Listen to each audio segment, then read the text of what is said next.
شروع اللہ کا نام لے کر جو بڑا مہربان نہایت رحم والا ہے۔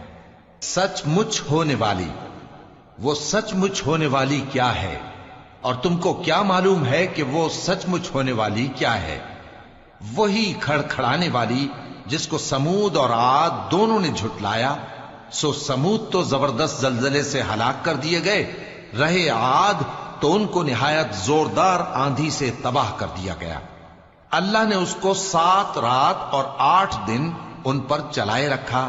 تو اے مخاطب، تو ان لوگوں کو اس میں اس طرح گرے ہوئے دیکھتا جیسے کھجوروں کے کھوکھلے تنے، پھر کیا تو ان میں سے کسی کو بھی باقی دیکھتا ہے؟ اور فرعون اور جو لوگ اس سے پہلے تھے اور وہ جو الٹی ہوئی بستیوں والے تھے سب گناہ کے کام کرتے تھے، سو انہوں نے اپنے پروردگار کے پیغمبر کی نافرمانی کی تو اللہ نے بھی ان کو بڑا سخت پکڑا۔ جب پانی طغیانی پر آیا تو ہم نے تم لوگوں کو کشتی میں سوار کر لیا تاکہ اس کو تمہارے لیے یادگار بنائیں اور یاد رکھنے والے کان اسے یاد رکھیں۔ پھر جب سور میں ایک بار پھونک مار دی جائے گی اور زمین اور پہاڑ دونوں اٹھا لیے جائیں گے، پھر ایک بار ہی توڑ پھوڑ کر برابر کر دیے جائیں گے، تو اس روز ہو پڑنے والی یعنی قیامت ہو پڑے گی اور آسمان پھٹ جائے گا تو وہ اس دن کمزور ہوگا اور فرشتے اس کے کناروں پر ہوں گے، اور تمہارے پروردگار کے عرش کو اس روز 8 فرشتے اپنے اوپر اٹھائے ہوں گے۔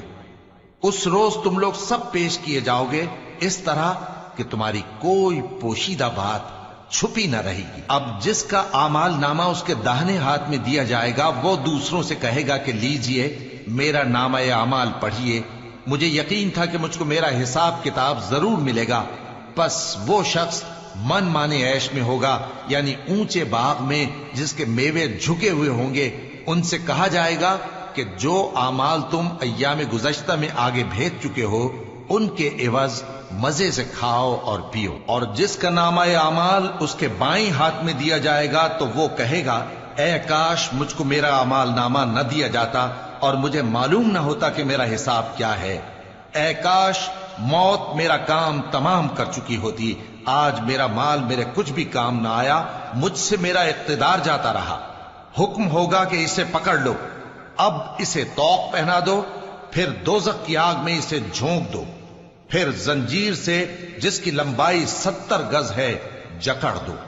یہ نہ تو اللہ عظمت والے پر ایمان لاتا تھا اور نہ فقیر کے کھانا کھلانے کی ترغیب دیتا تھا، سو آج اس کا بھی یہاں کوئی دوست نہیں اور نہ اس کے لیے کوئی کھانا ہے سوائے زخموں کے دھون کے، جس کو گناہگاروں کے سوا کوئی نہیں کھائے گا۔ سو میں ان چیزوں کی قسم کھاتا ہوں جو تم کو نظر آتی ہیں اور ان کی جو تمہیں نظر نہیں آتی، کہ یہ قرآن ایک معزز فرشتے کا پہنچایا ہوا کلام ہے اور یہ کسی شاعر کا کلام نہیں، مگر تم لوگ بہت ہی کم ایمان لاتے ہو، اور نہ کسی کاہن کا قول ہے لیکن تم لوگ بہت ہی کم غور و فکر کرتے ہو۔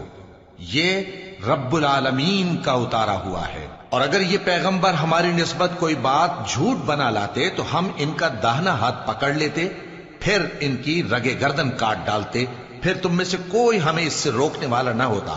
اور یہ کتاب تو پرہیزگاروں کے لیے نصیحت ہے، اور ہم جانتے ہیں کہ تم میں سے بعض اس کو جھٹلانے والے ہیں۔